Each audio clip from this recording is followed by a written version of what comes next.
two topics. First, tariffs. The president announced last night that any countries aligning themselves with the anti-American policies of BRICS That's right. will be charged with an additional 10% tariff. Can you tell us more details on that? What specific policies is the president talking about here? What policies should countries stay away from to avoid being subject to additional tariffs? Sure. Well, the president feels, generally speaking, that BRICS is seeking to undermine the interests of the United States.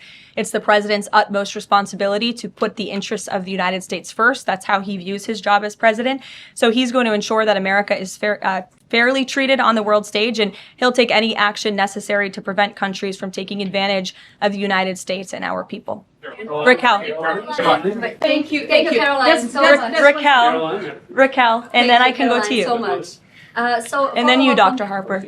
Thank you, Caroline. It's a follow-up on the BRICS question. So does President Trump believe that the BRICS are getting stronger or trying to isolate the United States? And how close is he monitoring this summit that is taking place in Brazil right now? He's closely monitoring it, which is why he put out a statement himself. He does not perceive these countries as growing stronger. He just perceives them as trying to undermine the United States' interests. And the White House has recently issued a stern warning to foreign governments that are attempting to undermine the interests of the United States on the global stage. This statement comes amid growing geopolitical tensions involving countries like China, Russia, Iran, and North Korea, all of which have been accused of actions that challenge U.S. influence, security, or democratic values.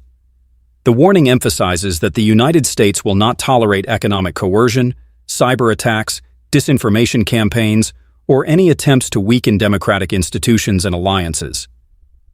White House officials have clarified that while the U.S. seeks diplomacy and peace, it will respond decisively to any hostile activity, be it military provocations, interference in U.S. elections, or threats to allies like NATO members, Israel, Taiwan, or Ukraine. One key concern is the increasing alignment between Russia and China, which some analysts view as a strategic partnership aimed at diminishing U.S. dominance in global affairs.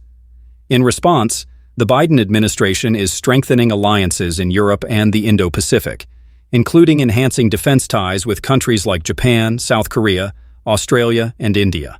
Additionally, the White House is ramping up efforts to combat misinformation, safeguard cybersecurity infrastructure, and ensure the economic security of the U.S. by investing in domestic manufacturing and reducing dependency on foreign supply chains. The message is clear.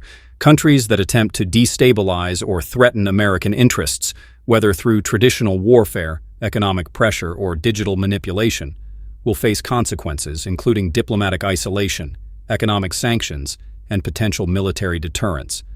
This warning serves both as a deterrent and a reaffirmation of U.S. leadership in maintaining global stability. It signals that, while America is open to cooperation, it will aggressively defend its national interests and values on all fronts.